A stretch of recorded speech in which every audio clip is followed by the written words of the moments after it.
सोचो एक ऐसा दिन, एक ऐसा साल जब सरकार एक ऐसी कानून लाती है जिसके बदौलत सरकार तुम्हारी उस जमीन पे कब्जा कर लेगी जिस पे तुम सैकड़ों सालों से रह रहे हो।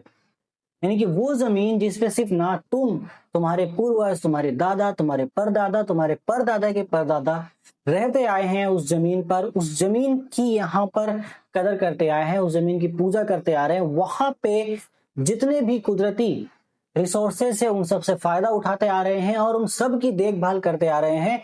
बट एक दिन में सरकार आकर के वो सारी चीजें तुमसे छीन लेती है।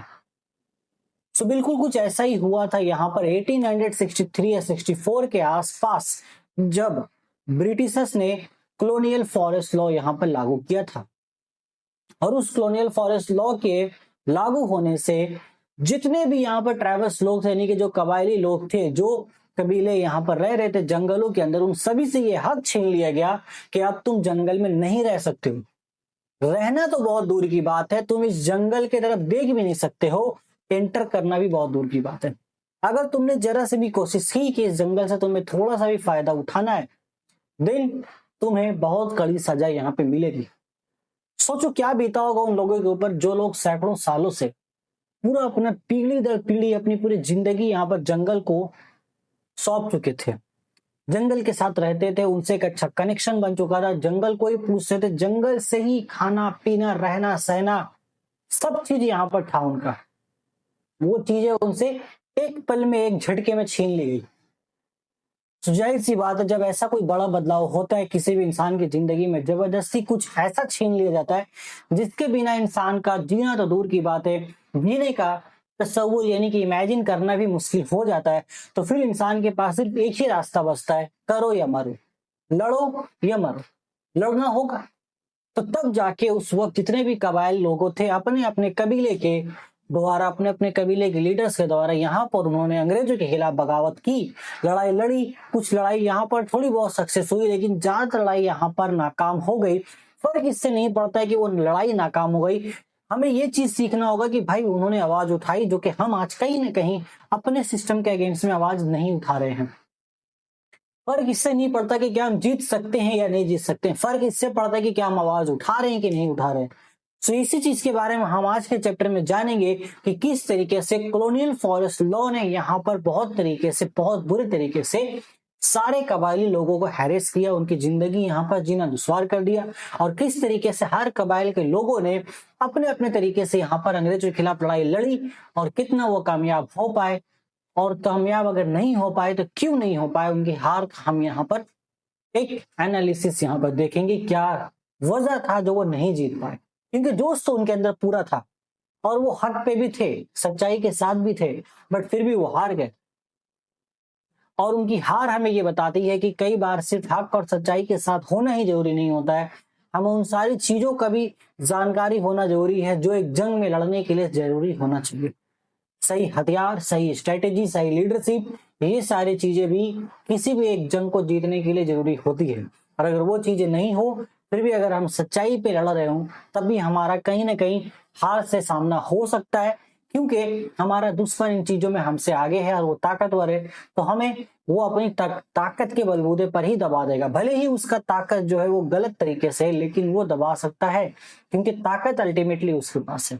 सो आइए देखते हैं इसी चैप्टर में हम यहाँ पर चैप्टर 3, जिसका नाम है रेजिस्टेंस एंड रिबेलियन, एक एक करके अनफोल्ड करेंगे उन कहानियों को, हर एक ट्राइबल्स की यहाँ पर कहानियों को उनकी जुबानी सुनने की कोशिश करते हैं क्या वो कर रहे थे। ठीक है, चलो। तो सबसे पहले चैप्टर का ओवरव्यू जो मैंने ऑलरेडी बता दिया है, देख लेना, मैं एक बार पढ़ भी लेते हैं हम लोग, है ना। चलो पढ़ लेते हैं अच्छे से, आ जाओ बेटा पढ़ लेते हैं। तो क्या बोल रहे हैं ये कि आफ्टर पलासी, पलासी का जो जंग हुआ था उसके बाद अंग्रेज यहाँ पर काफी अच्छे से सेटल हो चुके थे हिंदुस्तान में हमारे, है ना। सो ब्रिटिश रूल बहुत heavy exploitation, police torture, revenue demands cause deep public anger. तो गुस्सा बढ़ गया लोगों में बहुत ज्यादा। मेनी ग्रुप्स रजिस्ट किया उन लोगों ने, मॉन्क्स थे, बहुत सारे सन्यासी फकीर थे, उन लोगों ने भी रजिस्ट किया, डिपोज किया लैंडलॉर्ड्स के अगेंस्ट, जो जमींदार थे, जॉबलेस सोल्जर्स हो गए, पीजेंट्स थे, किसान से, सब लोगों ने एक साथ मिल गए यहाँ पर, मतलब एक साथ मिलकर नहीं बट अलग अलग ग्रुप बना के उन लोगों ने यहाँ पर रिवॉल्ट किया था। ठीक है, आगे देख लेते हैं। तो ये कुछ रिवॉल्ट से जो हम आगे चल के पढ़ेंगे, आप रीड आउट कर लेना, मैं इस पे टाइम वेस्ट नहीं करूंगा। हम बिल्कुल यहाँ पर आते हैं अपने मेन मुद्दे पे कि पहला यहाँ पर इंडियन फॉरेस्ट एक्ट सरकार ने लाया था 1865 में, जो कि शुरू होता है began tight state control. Letters इन लोगों ने क्या किया इस कानून के द्वारा, फॉरेस्ट को दो हिस्सों में बांट दिया, reserve protected and village belt में। एक वो होगा जो रिजर्व प्रोटेक्टेड है गवर्नमेंट के द्वारा, और एक विलेज बेल्ट है, यानी कि जहां पर थोड़ी बहुत सिर्फ रहने के लिए जगह दे दी गई थी कबायली लोगों को। अब बस रहो। और इस कानून में मेनली ये था कि सॉरी और इस कानून में मेनली ये था, जो भी इन्होंने रिजर्व किया था जो हिस्सों को, उसमें मेन टिम्बर के, चंदन की लकड़ियां थी, जो हेवी, जो आपके मेडिसिन होते हैं बहुत ज्यादा कीमती, वो थे, जड़ी बूटियां सब उसके अंदर थी। ठीक है, जो भी महंगी लकड़ियां, जो भी महंगी मेडिसिन थे, वो सब इन लोगों ने रिजर्व फॉरेस्ट में डाल दिया, ताकि वहां से वो मेनली फायदा उठा सके। क्यों किया? बहुत सिंपल सा रीजन है, लकड़ी काटेंगे, लकड़ी बेचेंगे, मेडिसिन बनाएंगे, मेडिसिन बेचेंगे, जड़ी बूटी उठाएंगे, स्टडी करेंगे, अपने स्टडी आगे बढ़ाएंगे। बहुत सिंपल, और कुछ नहीं, बस इतना ही था। बैन्स किया हीट ग्रेजिंग, मतलब अब आप वहां पे जानवर भी नहीं चढ़ा सकते हो अपना। हंटिंग, शिकार बंद कर दिया। फायरवुड, लकड़ी जलाने के लिए नहीं ले सकते हो। झूम कल्टीवेशन सब बंद कर दिया। Pushing travels to tea gardens, mines and distant work, उन लोगों को दूर ले जाया गया। ऊपर से उन लोगों को काम करने पे मजबूर किया गया, काम करो बेटा, काम करो, पैसा देंगे। So from the 1870s, arable forest lands were leased to outsiders. जो फॉरेस्ट लैंड थे मैक्सिमम उन लोगों को, बाहर के लोगों को लीज पे दे दिया गया। नॉन टैक्सेबल होल्डिंग्स हो गए, जैसे कि संताल, दामिनी को और मुंडा कुंताकली राइट्स, उन सबको अंडरमाइन कर दिया, मतलब सबका हक यहाँ पे छीन लिया गया और सारी जमीनें किसी जमींदार को दे दी गई। अब वो जमींदार, जो जो लोग उस जमीन पे रहते हैं, जो कबायली लोग थे, उन्हीं कबायली लोगों को वो जमीन वो देते थे कर्ज पर, या कर्ज देते तो उन लोगों को जिंदगी जीने के लिए। और इस तरीके से उनको एक लोन के ट्रैप में फंसा दिया गया, कर्ज के ट्रैप में। ठीक है, तो यही हुआ। रिएक्शंस क्या हुआ? रामपा यानी कि गोदावरी में रिबेलियन हुआ 1879 में। Forest dwellers registered taxes for tree felling, लकड़ी काटने के लिए भी टैक्स मांगने लगा था अंग्रेजों ने। मतलब लकड़ी काट के ले जा रहा हो, टैक्स दो, क्योंकि ये सरकार के अंदर। वाह, क्या ही हद है।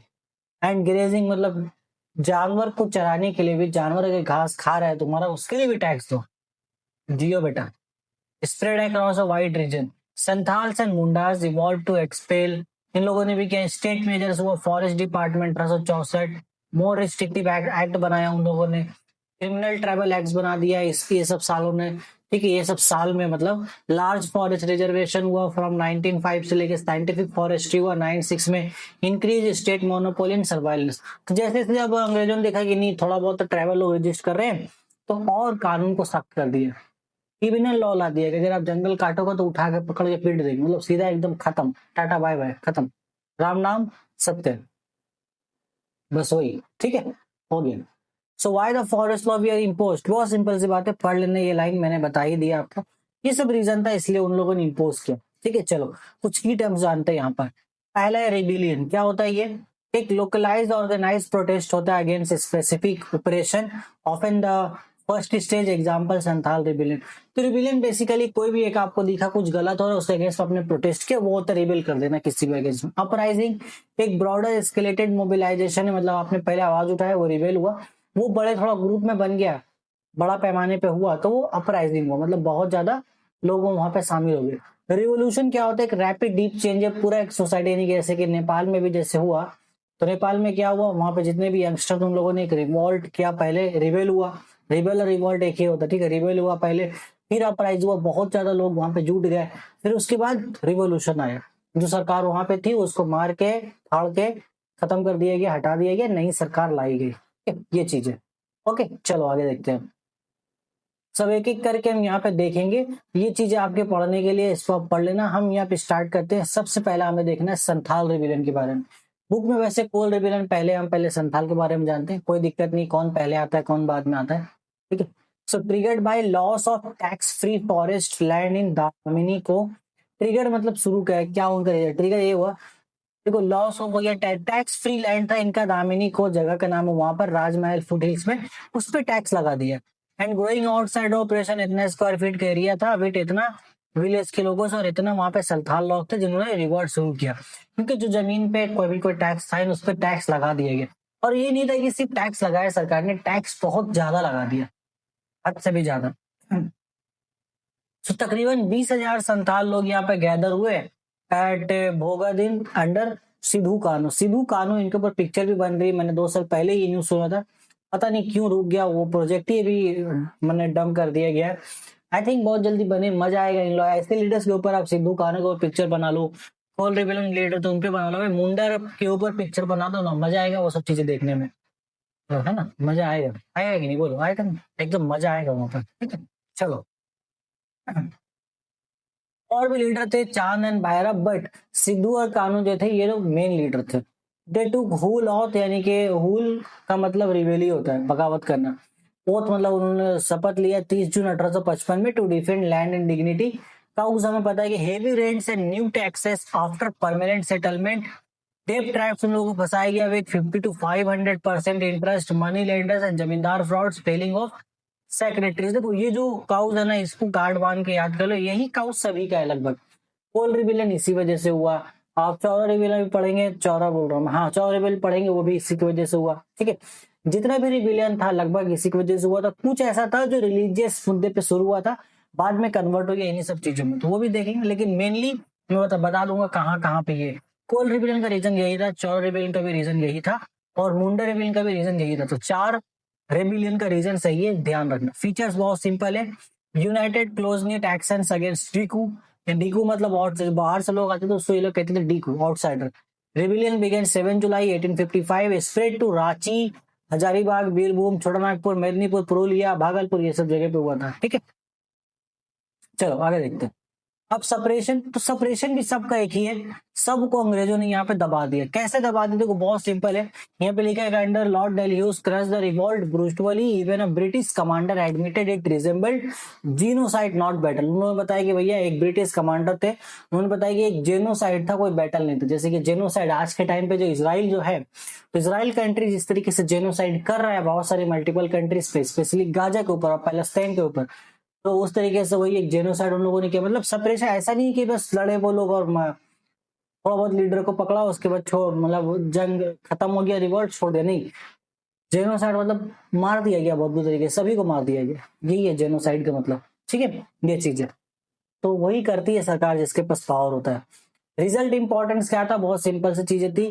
क्रिएशन ऑफ सेपरेट, इसका रिजल्ट थोड़ा बहुत निकला कि संथाल परगना यहाँ पे बना दिया गया, संथाल 24 परगना, ठीक है। संथाल आइडेंटिटी यहाँ पे बनी, showed how unarmoured peasants could mount large.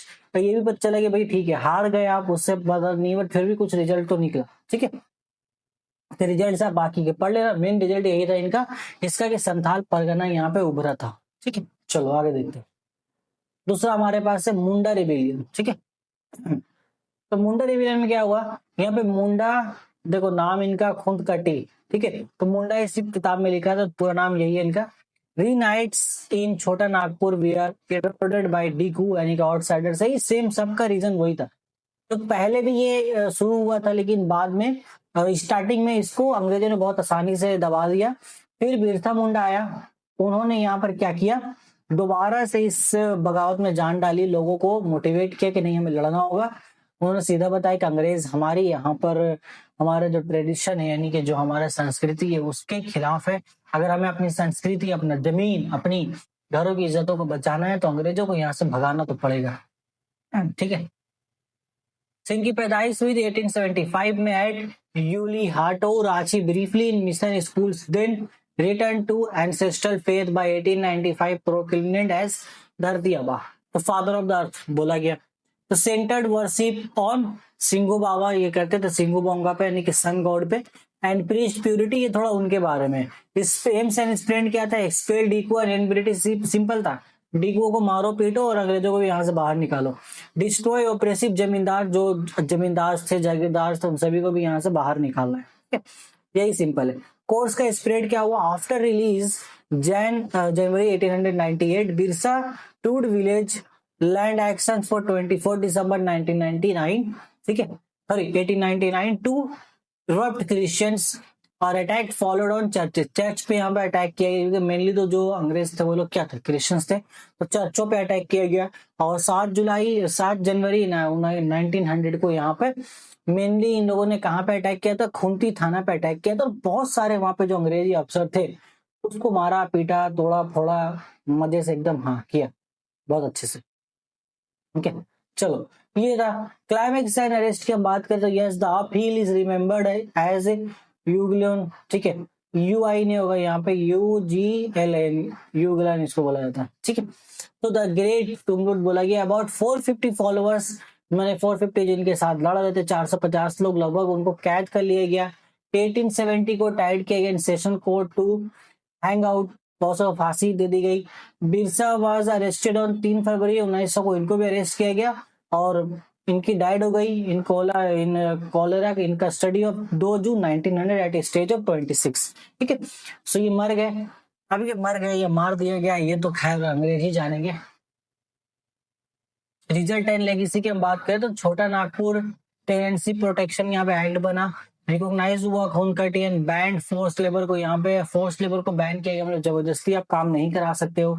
And arbitrary इवेक्शन यहाँ पे हुआ थ्रू मोस्ट खून कटी लैंड हैड ऑलरेडी बीन एलिएंटेड, कुछ जमीनों को छोड़ भी दिया गया, कहीं पे टैक्स फ्री राइट्स यहाँ पर वापस रिक्लेम कर लिए गए, ठीक है। और कुछ यहाँ पर पार्टी बनाई गई बाय यंग जतरा ओरन रिवेंस के गया बिरसा अराउंड, मतलब एक बिरसा कम्युनिटी बनाई गई फिर बिरसा मुंडा के नाम से, तो कुछ तो फायदा हुआ। जितने भी रिवॉल्ट थे सब रिवॉल्ट में सबसे ज्यादा सक्सेसफुल रिवॉल्ट था हमारा मुंडा रिबेलियन, और उसका नतीजा यही था, ये रिजल्ट लेगेसी जो हमने पढ़ा यही उसका मेन रीजन था, इस वजह से वो बहुत ज्यादा सक्सेसफुल था, ठीक है, बहुत ज्यादा।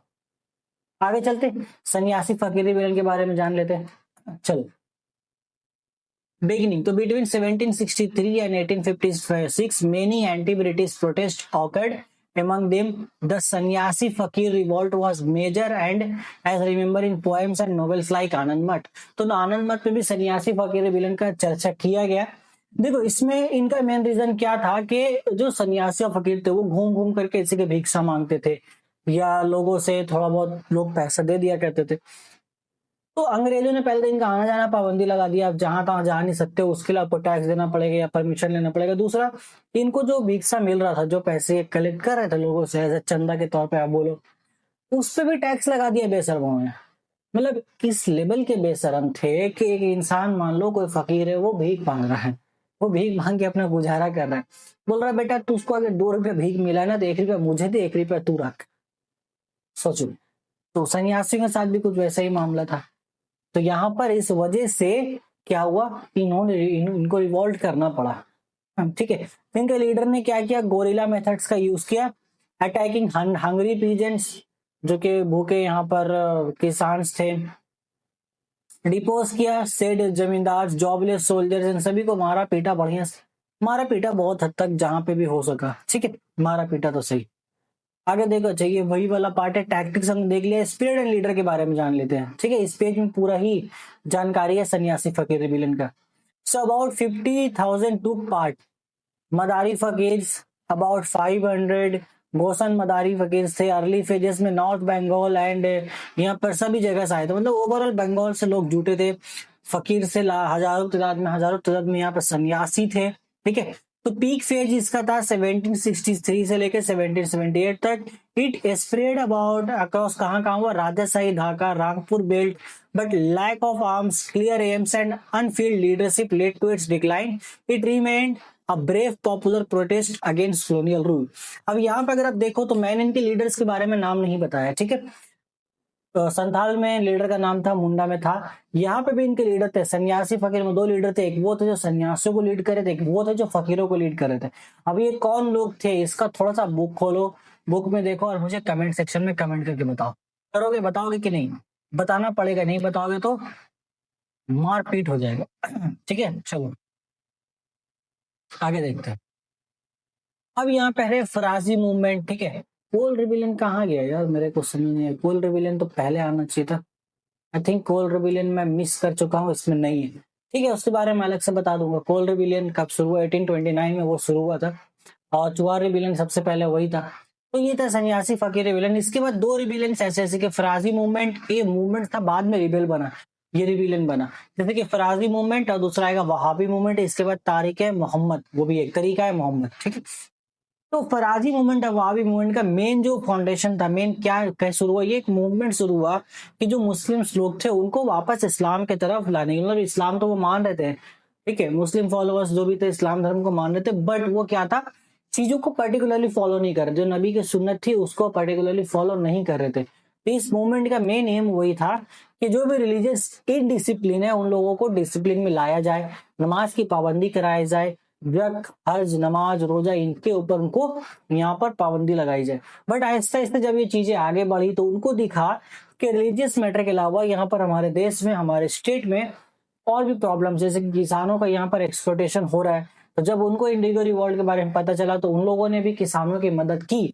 फिर इस तरीके से क्या हुआ, आहिस्ता आहिस्ता जो फराजी मूवमेंट और जो वहाबी मूवमेंट था उसने रिलीजियस पैटर्न को छोड़ के सोशल पैटर्न इख्तियार किया और बहुत हद तक वो पॉलिटिकल पैटर्न पे भी चले गए। तो इस तरीके से फराजी मूवमेंट बाद में चल के फराजी रिवॉल्ट बना, वहाबी मूवमेंट बाद में चल के वहाबी रिवॉल्ट बना। ठीक है, तो ओवर भी मैंने आपको बता दिया। चलो पढ़ लेते हैं कब शुरू हुआ, क्या हुआ, नहीं हुआ, लीडर कौन थे, है ना। चलो, तो फराजी मूवमेंट का सिंपल मसला है, फाउंडर हाजी शरीयतुल्लाह 1781 से लेके 1837 तक बिगेन द फराजी मूवमेंट। इसको बोलते हैं फर्ज means the duties mandatory in Islam. ठीक है, मतलब फर्ज होता है ना हमारे इस्लाम में, फर्ज ऐसा कि फर्ज नमाज करना, ये काम करना फर्ज, मैंडेटरी ड्यूटी वो करना ही पड़ेगा। एम्स क्या था, रिमूव सुपरस्टिशन जो फैल चुके थे, restore religious discipline, give economic independence, paint enemy and inspire hope, उम्मीद बढ़ाओ लोगों में through religious in origin it became socio political and drew some Hindu peasants too. ठीक है, तो बहुत सारे हिंदू जो किसान थे वो लोग भी आए, इसमें शामिल हुए। ऐसा नहीं कि सिर्फ मुस्लिम ही था, बहुत सारे नॉन मुस्लिम भी यहाँ पर अट्रैक्ट हुए इस मूवमेंट में। सो अंडर दूदू मियाँ 1890 से 1862 तक इनका ये टाइम पीरियड चला। दूदू मियाँ ने क्या किया, declared that the land becomes to those who fill it. जमीन उसकी होती जो उसको भर देता, मतलब आबादी उसकी, वहां पर जो भर दे जो उसको आबाद कर सके उसी की वो जमीन होगी जो उस जगह को आबाद कर सकेगा। So formed parallel structure and independent administration, army and courts. Action क्या हुआ, opposed indigo planters and oppressive landlords, Hindu and Muslim सभी थे यहाँ पर। मोबिलाइज्ड पुअर, किसानों को यहाँ पे लाया गया, जो वेबर्स मतलब और जो लेबर एक्ट जो डेली मजदूर थे उन लोगों को भी लाया गया। फरीदपुर, ढाका, बरिशाल एंड बेओन सभी हुआ। डिक्लाइन का हुआ इस मूवमेंट का after Dudu Miyan, Noya Miyan tended back to religious focus narrow, फिर सिर्फ और सिर्फ रिलीजियस फोकस पे कर दिया गया। बट बीच में क्या रिलीजियस फोकस था, लेकिन बोला नहीं किसान भी है, मजदूर भी है, सभी के लाइफ में जिन प्रॉब्लम्स तो है उनको भी डील करना होगा हमें, ये चीजें हुई। फिर बाद में चल के रिवॉल्ट भी बना। ठीक है, अब आगे वहाबी मूवमेंट के बारे में जान लेते हैं थोड़ा सा। वहाबी मूवमेंट में तीतो मीर का रोल है, वो बहुत इंपॉर्टेंट है। देखो, वहाबी मूवमेंट शुरू कब हुआ था, इंस्पायर्ड बाय अब्दुल वहाब, 1703 में इनकी पैदाइश हुई, 1787 में मर गए। To cleanse religion among them the sannyasi mandatory acclaimed in poems and but like a back to the Quran call. ठीक है, सिंपल सी बात, बोलो कुरान की तरफ वापस आ जाओ, बहुत सिंपल है। कैरेक्टर यहाँ पे थे, कैरेक्टर्स कहते हैं began as anti superstition religious reform but became socio economic and political calling the British India during का हुआ कब, ब्रिटिश इन दौरान जब Darul Harb and seeking Darul Islam continuous resistance until about 1870। Politics यहाँ पे हुआ, many opposed Hindus also joined locally, बहुत सारे जो अप्रेस्ड हिंदूज थे जिसको दबाया गया था, जिनके साथ एक्सप्लोटेशन हो रहा था अंग्रेजों के खिलाफ, अंग्रेजों की वजह से, सॉरी अंग्रेजों की वजह से जो ऑपरेशन हो रहा था, वो जो थे वो लोग भी यहाँ पे शामिल हुए थे। ठीक है, it opposed British rule and landlord operations, however it lacked Hindu level.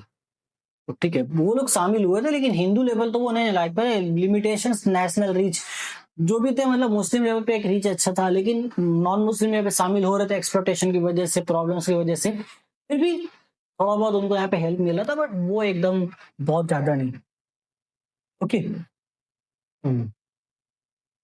Syed Ahmad tent, तो इनका एंड हुआ सेटअप हाई क्वालिटी एंड तो कहते थे in the north west south landlords and the state diet हुआ इनका बालाकोट 1831 में, fighting Sikh forces symbolising the movements militant phase. ठीक है, सिख फोर्सेस से लड़ते हुए इनका देहांत हो गया, मतलब मर गया वो 1831 में बालाकोट में। लेकिन इसी में एक फेज था तीतू मीर का, लीडर थे ये बंगाल में थे। बंगाल में वहाबी मूवमेंट को लीड किया तीतू मीर ने, जिन्होंने बारासात की जंग लड़ी थी अंग्रेजों के खिलाफ। ठीक है, बासों का एक पूरा किला बनाया था इन्होंने। क्या क्या देखो, तीतू मीर जो कि मीर नासिर अली यहाँ पे थे, 1782 से लेके 1831 तक इनका ये टाइम पीरियड था। Spread Wahhabi influence mobilisation in Bengal with commanders like Ghulam Masum and Moinuddin, many lowers caste Hindus joined. ठीक है, strong hold builder bamboo fort at Narkelberia near Madurai and began collecting taxes independently defying company authority. ठीक है, टैक्स वगैरह थोड़ा बहुत ही जमा के मतलब चंदा के एक तरीके से उस चीज को बिल्डअप करने के लिए, क्योंकि अंग्रेज से जंग उनको लड़ना था। अब हुआ कब ये जंग? 19 नवंबर 1831 में हुआ। British force attacked and orders of Bentinck cannon fire destroyed the bamboo fort. Cannon fire हुआ था भैया, तोपों वाला चला, बैम्बो फोर्ट उड़ा दिया गया। तीतुमीरा बहुत से लोगों को मार दिया गया और इसको ऐसा बारासात रिवॉल्ट के तौर पे याद रखा गया, क्योंकि ये जो जगह थी ये बारासात जगह, बारासात अभी जगह है ना कोलकाता में, हाँ जाना कभी, वहां पर ही ये जंग हुई थी। ठीक है, जाना मजा आएगा। मैं हो के आया था, मतलब एग्जैक्ट वो जगह तो नहीं गया जहाँ पे जंग हुई थी, बट बारासात जो जगह है वहां पे मैं थोड़ा बहुत ट्रेवल किया हूँ मैंने। अच्छी जगह है फिलहाल तो। ठीक है चलो, ओके। एक लास्ट रिवॉल्ट बचता है, एक इंपॉर्टेंट रिवॉल्ट, जो कि इंडिगो रिवॉल्ट, जो बहुत इंपॉर्टेंट। अब इससे पहले चलो मैं कोल रिवॉल्ट के बारे में थोड़ा सा आपको ओवरव्यू बता देता हूँ। कोल रिवॉल्ट देखो वही रीजन था, जमींदारों का जमीन का कब्जा और लोन का यहाँ पर इंटरेस्ट का बढ़ता जाना, एक्सप्लोटेशन करना और सारे हक को छीनना, बस उसी में वहां पे किया गया था। कोल रिवॉल्ट के लीडर कौन थे बस वो आप याद रखना, वो भी मैं आपको ही टास्क दे रहा हूँ, नीचे आप कमेंट कर देना। ठीक है, चौरा रेबिलन जो हुआ था उसमें मेन वही था। चौरा जो वर्ड है इसका मतलब होता है कि चौरा वर्ड का मतलब सुअर होता है, बंगाली एक वर्ड है चौरा जिसका मतलब होता है सुअर। ठीक है, पी। तो ये वो कह के बुलाते थे अंग्रेज जो थे, तो चौरा कबाइल के जो भी लोग थे वहां पर उसको ऐसा वो कह के बुला लो, एक तरह से गाली ही दे रहे हैं वो सुअर बोल करके। ठीक है, तो इसके अगेंस्ट में भी ये भी एक रीजन था चौरा रेबिलियन का, यहाँ पे रिवॉल्ट करने का उन लोगों का। बाकी रीजन वो कॉमन था जो मैंने सन्यासी वाला पार्ट में आपको हाईलाइट कराया, तो ध्यान देना। ठीक है, सबका वही है, थोड़ा थोड़ा यहाँ पे वो चीज वहां छूट गया, यहाँ पर मुझसे मेंशन करना, कोई बात नहीं। मैं जब फाइनल नोट्स अपलोड कर दूंगा इस टेलीग्राम पे, तो वहां पे वो वाला सेक्शन भी मैं ऐड कर दूंगा, आप पढ़ लेना, जितना मैंने बताया है उतना ही है, उसमें भी पढ़ लेना, आपको मजा आएगा। चलो देखो, इंडिगो रिवॉल्ट के बारे में भी हमने बता दिया है कि क्या होता है नहीं होता है। एक छोटा सा और आपको और बता देते कि इंडिगो रिवॉल्ट में क्या होता है।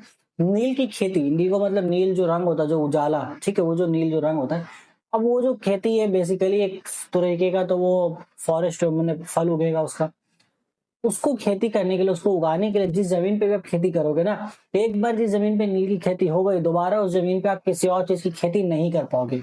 इवन दोबारा उस जमीन पे नील की खेती करने के लिए भी काफी प्रॉब्लम होगी। तो इसलिए बहुत सारे किसान नहीं चाहते थे कि वो नील की खेती करे, क्योंकि उसी जमीन से उनको और भी बहुत सारी चीजें यहाँ पर फसलें उगानी थी। गेहूं है, चावल है, दाल है, मक्का है, गन्ना है, भाई कुछ भी उगा सकते हैं अपने फायदे के लिए। लेकिन एक बार अगर नील की खेती हो गई तो दोबारा वो फिर नहीं कुछ उगा पाएंगे, ये प्रॉब्लम थी, जिससे मना करते थे। बट अंग्रेज बोला नहीं तो वो करना पड़ेगा, जबरदस्ती करवा रहे थे, कई बार लालच देते थे, ले लो एडवांस पैसा। लेकिन एडवांस में बस उतना ही पैसा उनको दे रहे थे जिससे जितना फसल लाके बोया जा सके। मजदूरी नहीं मिली किसान को अभी तक। आज जब फसल हो गया तो उसको के जो अंग्रेज थे वो लेने से इनकार कर देते थे। फिर मजबूरन जो किसान था हमारा, वो बहुत कम दामों में फसल को बेच देता था, क्योंकि उसके पास कोई ऑप्शन ही नहीं है, वो किसके पास जाएगा आवाज उठाने के लिए। इसी वजह से इंडिगो रिवॉल्ट शुरू हुआ था। ठीक है, आओ पढ़ के दिखा देते। So overview, time and skill 1859 to 1860, about 60 lakh indigo cultivators in Bengal rose against European planters position. ठीक है, तो यहाँ पे कोर्स इशू क्या था, rights to grow indigo in their fields, ruining soil and trapping farmers in debt. Soil harm हो जाता है, field use for indigo become unsuitable for food crops, deepening poverty and hunger. वही चीजें tool and types यहाँ पे था। ठीक है, कहाँ गया हमारा, ओ भैया जी, अच्छा यहाँ पर ठीक है, आ जाओ। तो tool and systems and debt trap, यहाँ पे टूल एंड सिस्टम बनाया गया इलाका। तो planters own land work by daily labours and बी इलाका था जो कि राइट्स लैंड से, जो कि उनका उस पर जमीन पे हक नहीं था, कॉन्ट्रैक्टेड था बाय द प्लांटर।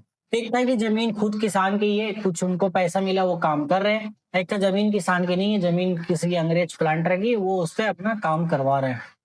दादन यहाँ पे था cash advance. The farmers were given ₹2 per biga. This advance became a debt trap and that led to lifelong exploitation. 2 रुपए दे रहा था पर बीघा पे खेती करने के लिए। Soil harm fields used for indigo become unsuitable for food crops. ठीक है, बस वही है मेन मुद्दा, वही है इसका, ये पर रीजन था।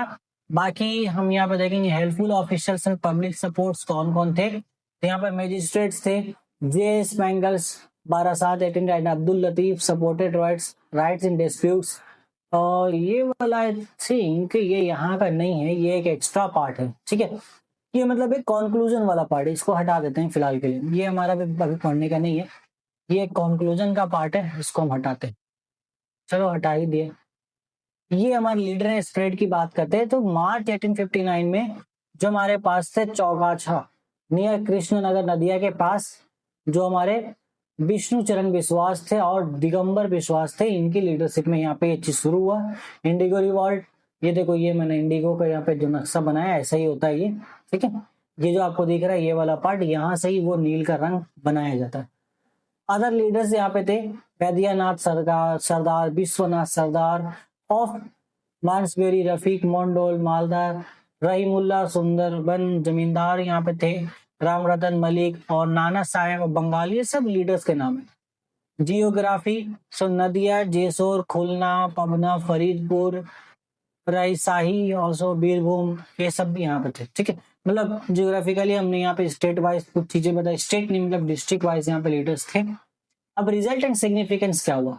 सो रिजल्ट ये हुआ कि इंडिगो कमीशन बनाई गई 31 दिसंबर 1807 में, जिसमें 5 मेंबर बॉडी थी, जिसमें कंक्लूड किया गया Indigo revolt was harmful and unjust. इसमें ये बताया कि हाँ ठीक है, जो जो लोग यहाँ पर हार्मफुल हुआ, जिसको नुकसान पहुंचाए, उसको हम कुछ रिलीफ देंगे। दूसरा यहाँ पे 3 खतिया सिस्टम जो था उसको कंपलसरी कर दिया गया इंडिगो टू 3 कोटास पर बीघा, मतलब 3 सिक्का उनको मिलना चाहिए भैया पर बीघा, विथ नो कोई भी ये हो, मतलब किसी भी बार्गेनिंग के साथ अलावा 3 तो मिलना ही चाहिए, और कोई भी इन्फॉर्मेंस नहीं है, मतलब जबरदस्ती आप नहीं करा सकते हो। सिंथेटिक इंडिगो का यहाँ पे एक चलन हुआ जर्मनी में 1891 में, collapse to a market for natural indigo ending planters dominance. तो यहाँ पे फिर सिंथेटिक इंडिगो का बात हो, अब देखो नेचुरली उगाने में इतना प्रॉब्लम है, इतना ये वो, चलो सिंथेटिक आर्टिफिशियली उगा के देखते, लैब में अगर उगा लिया जाए। तो जर्मनी 1891 में ये चीज हुआ था, ठीक है। रिकॉग्निशन मिला इसको बहुत ज्यादा, इस रिवॉल्ट को बहुत हद तक सक्सेसफुल था। So Calcutta review called it a true revolt, wide partition lasted about 2 years after 1857। तो नेचुरली यहाँ पर क्या हुआ, नेचर फंडामेंटली इकोनॉमिक था, नॉन पॉलिटिकल था, यूनाइटेड पुअर, सब मतलब जितने भी पुअर किसान से सब एक जगह, डिफरेंट व्यू, मिडिल क्लास का रोल इसमें था। अनलाइक 1857 द भद्रा लोग and the press actively back out मैंने back draws shaping national opinion. तो बहुत सारे मिडिल क्लास के लोगों ने भी इसमें हिस्सा लिया, शामिल हुए वो लोग। बाकी 1857 का तो हमें पता है, वो पढ़ेंगे, उस रिवॉल्ट में बंगाली जो एजुकेटेड थे वो लोग शामिल नहीं हुए थे, बट इसमें हुए थे बहुत सारे लोग शामिल, और इसको भी सपोर्ट किया गया। तो ये जो था ये बहुत हद तक एक तरीके से मतलब सक्सेसफुल हुआ था, ठीक है। चलो अभी क्या है, लास्ट ये वाला पेज देख लेना, ये एक तरीके का कंक्लूजन पार्ट है, कौन कौन चीज कहाँ कहाँ हुआ था। बाकी एग्जाम पॉइंटर्स आइए कुछ देख लेते हैं, आप लोगों के लिए बना रखा है। तो एग्जाम पॉइंटर्स में आप यहाँ पे ये इंडिगो रिवॉल्ट के बारे में ये डेट याद रख लेना, ये शुरू हुआ। यहाँ पे मेन लीडर्स यहाँ पे ये 2 ही थे, काउस, ये शॉर्टकट में याद रखना, अगर 2 नंबर में सवाल आता है तो डेट ये काउस दे देना आप लोग। सपोर्टर्स का नाम है, कुछ प्रेस एंड लिटरेचर, आउटकम क्या हुआ, ये शॉर्ट क्वेश्चन में 2 नंबर में आता है तो इतना आप कवर कर लेना, हो जाएगा। 4 नंबर में आएगा तो जो पीछे डाटा बताया गया वो पूरा लिख देना अच्छे से, 8 नंबर में पूरा लिख दोगे, हो जाएगा, नंबर मिलेगा आपको, कोई दिक्कत नहीं, ठीक है। सो यहाँ पर हमने चैप्टर 3 कंप्लीट कर लिया, मतलब कंप्लीट एक तगड़ा रिवीजन हमारा हो चुका है। इसके बाद क्या बेटा, क्वेश्चन प्रैक्टिस है, ठीक है। सो एक वीडियो आएगा, अभी मैं साथ में नहीं कर रहा, एक वीडियो आएगा हमारा, पिछले लेक्चर में भी हमने आपको नहीं करा पाए थे हम कुछ रीजंस की वजह से, उसमें भी क्वेश्चंस तो नहीं हुआ था, ठीक है। तो कोई बात नहीं, क्वेश्चंस नहीं हुआ। अरे अरे अरे अरे, हमारा जो चेयर है मेरा वो थोड़ा सा डामाडोल है, बेचारे का बेस थोड़ा हिल चुका है, तो हिलता रहता है, थोड़ा मैं तिरछा दिखता हूँ इस वजह से, ठीक है। वो कैमरा एंगल नहीं है, बेसिकली आप लोग बोल रहे थे सर कैमरा तिरछा है, कैमरा तिरछा नहीं है बेटा, चेयर ही तिरछा है, क्या ही कर सकते हैं, जो है सो है। अभी हुआ तो नया लेंगे, अभी फिलहाल इसी से काम चला रहे हैं, ठीक है, ओके। तो एक पूरा पर्टिकुलर वीडियो आएगा जिसमें हम 8 चैप्टर के जो एमसीक्यूज होते हैं, कुछ क्वेश्चन हम सॉल्व कराएंगे, आपको बताएंगे, ठीक है। बाकी और क्या कर सकते हो, अभी आप इसको अच्छे से रिविजन कर लेना। बाकी क्वेश्चंस मैं दे दूंगा प्रैक्टिस के लिए, टेलीग्राम पे आ जाओ, मिल जाएगा, खुद से क्वेश्चन प्रैक्टिस करना, मजा आएगा आपको। और बाकी नेक्स्ट लेक्चर में हम लोग यहाँ पे चैप्टर 4 कंप्लीट करेंगे, तो उसके लिए वेट करो, वो आने वाला है जल्दी। और अगर आपको बहुत अच्छे से और प्रिपरेशन करना, मतलब और अच्छा आपको क्वेश्चन चाहिए प्रैक्टिस के लिए, पर्सनल गाइडेंस चाहिए, मेंटरशिप चाहिए, एंड इवन गारंटेड क्वेश्चन चाहिए आपके माध्यमिक 2026 एग्जाम के लिए, तो आप हमारा क्रैश कोर्स यहाँ पे ज्वाइन कर सकते हो। अभी हम क्रैश कोर्स हमारा भी प्रिपेयरिंग फेज में, मतलब मैं प्रिपेयर कर रहा हूँ। बट अगर आपको अर्ली डिस्काउंट यहाँ पे चाहिए तो एक गूगल फॉर्म का लिंक मैंने यहाँ पे नीचे दिया है डिस्क्रिप्शन पे। आप उस गूगल फॉर्म के लिंक में अपना डिटेल यहाँ पे सबमिट कर दीजिए, जो भी डिटेल वहां मांगा जा रहा है वो डिटेल आप सबमिट कर दीजिए। जैसे ही ये क्रैश कोर्स लाइव होगा आपके पास व्हाट्सएप पे नोटिफिकेशन जाएगा, मैसेज चला जाएगा आपके डिस्काउंट कूपन के साथ।